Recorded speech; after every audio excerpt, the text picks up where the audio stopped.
Hey guys, me and Jennah are gonna cook today. Jennah's gonna do most of the work. I'm gonna videotape her doing it. So come on over, Jennah. We're gonna make some breakfast cookies, which is fun because it's kind of like you're having cookies for breakfast, but they're really healthy. So Jennah here, hey, how old are you? 12. She's 12. She started at Little Sprouts at Haverhill West when she was 3 years old. So she went to Little Sprouts from the time she was 3 until the time she was about 10. She did preschool, pre-K, kindergarten, school age, and summer camp. So she knows a little bit about Little Sprouts. We're a Little Sprouts family here. So I'm going to flip the camera around and I'm going to start walking her through this. It's super easy to make and it only takes about 20 minutes and they're great.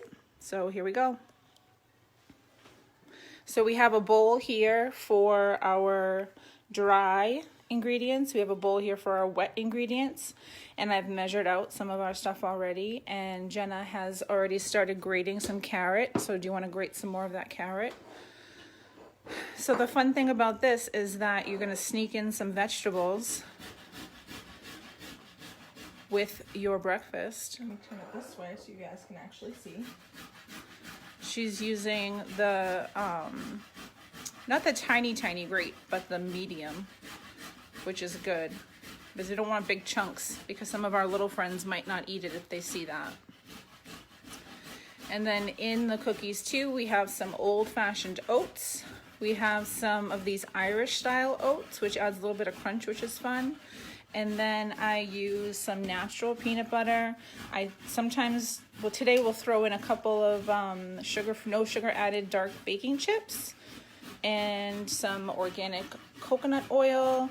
I also add in some chia seeds and some flax meal for added fiber. We're using almond flour today, but you could also use coconut flour.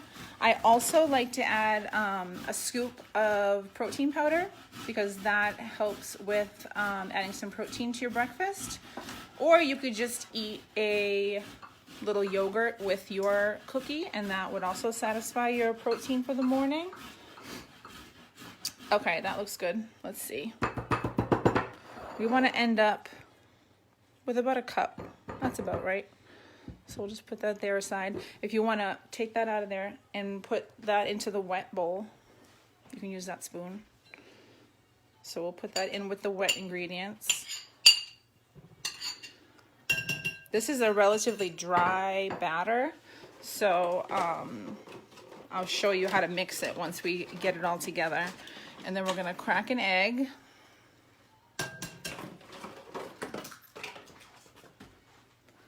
And put that in there. And then next we're going to take some coconut oil that we've already heated up a little bit. I just put it in the microwave for about 20 seconds just to get it mostly liquid. And then that can go off to the side. And then we're going to measure out 1/3 of a cup of peanut butter. So if you want to take that, here's a spoon.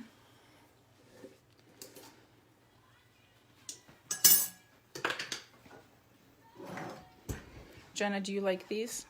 Yes, they're delicious. Jennah likes to have muffins or these breakfast cookies for breakfast.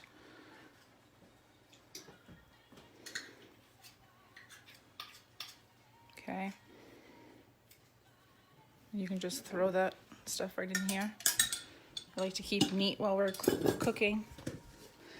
And then we are going to add in this 1/2 cup of maple syrup. I actually did 1/4 of a cup because I feel like it's too sweet when you do a full 1/2 cup. You can also add applesauce to add some sweetness. And then we are going to put in 1 teaspoon of vanilla. And a little trick is the cap is a teaspoon. So if you pour some into the cap, 1 capful is 1 teaspoon. And then we're going to put in our dry bowl over here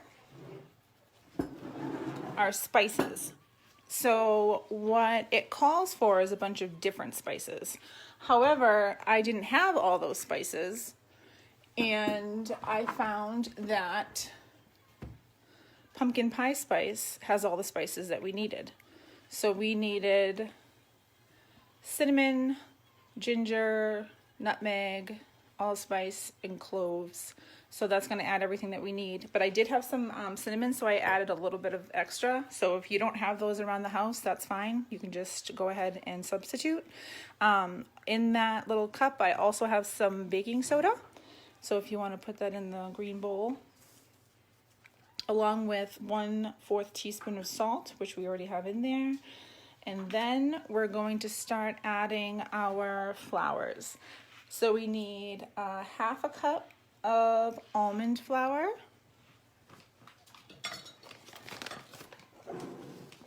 So 2 of those into that bowl. Like I said, you could do coconut, you could do almond, or you could do wheat flour or all-purpose flour. We're just gluten-free in this house. Okay, and close it up. And then we're gonna add our oats. So the old-fashioned oats. First, I'd like to add 1/4 cup of the Irish style oats, which are the more crunchy ones.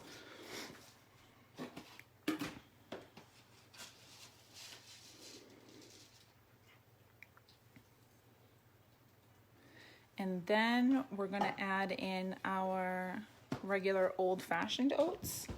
So we're gonna do 2 cups, so 4 of those.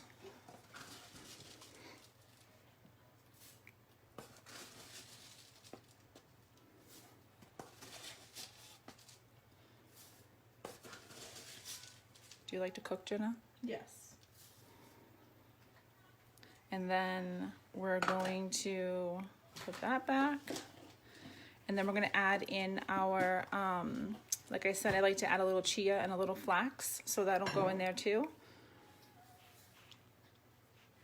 And then we're going to add 1/3 cup of chopped walnuts. You can use whatever kind of nuts you like. And then you can also put in there, fill this up with chocolate chips. It's open on the side.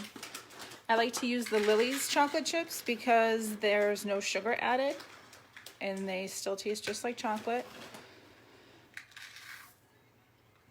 Okay, now we can get rid of this. Now we're going to get to mixing. So the mixing part's a little tricky because it is such a dry batter that we're going to, I want you to mix this up first. So we're going to break the egg, get everything in there mixed up.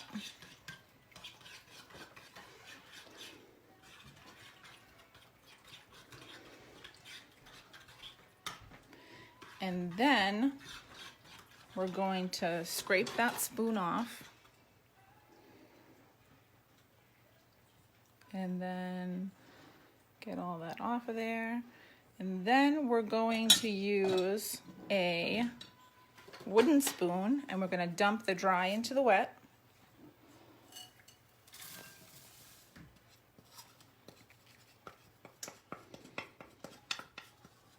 Get all those spices in there.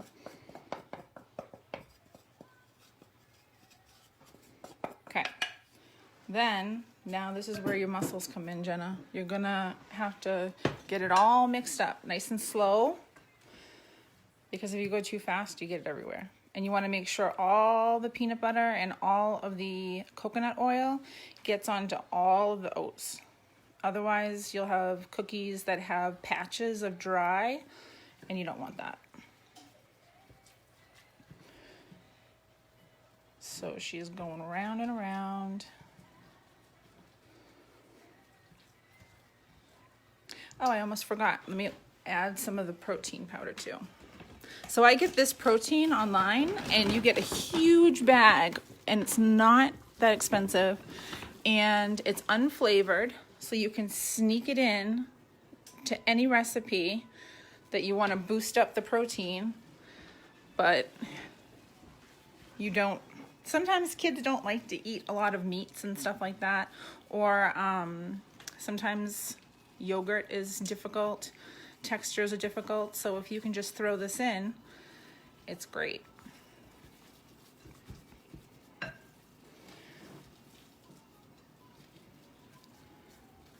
So she's finishing up. What you want to do is preheat your oven to 350, and you'll also want to line a cookie sheet with parchment paper, because they do have quite a bit of oil in them that it just lets it come out a little better. So Jennah, if you want to do this so I can show you how we do this part. So just again, making sure that it's all mixed together, that there's no dry patches. Make sure everything is in there.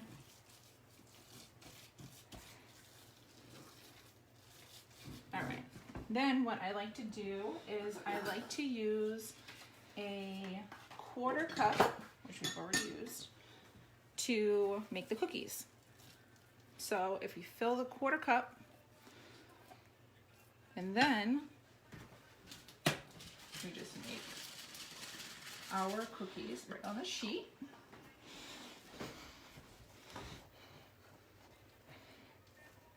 And this will make anywhere between 9 and 12 cookies. You can make them smaller, you can make them bigger.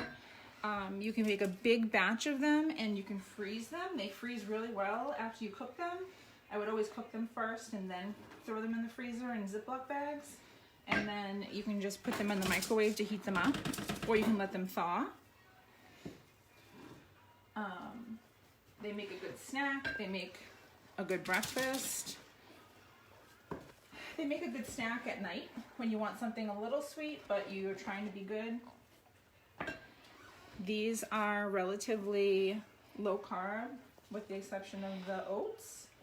You can substitute the oats with more almond flour or coconut, or you could use coconut instead of the oats. You can use pretty much whatever you have around the house and follow this recipe. It's very easy to follow. So once we have them in there, we will throw them in the oven. Put the timer on for 20 minutes. And let them cook. And then Jennah will show us what the product looks like when we're finished. These are the cookies. So what we did is we garnished them with some walnuts to make them look super pretty. You can do that, or you can just leave them plain like we did with the ones that we just put in. And do you want to try one? Yes. They taste like carrot cake? Make these. Do it. Okay, we had so much fun cooking with you. Bye. Bye. If you have ideas for what you'd like to see next week, let me know. If you want something for a snack, for a meal, for a lunch, let me know what you'd like and I will work on it. Bye.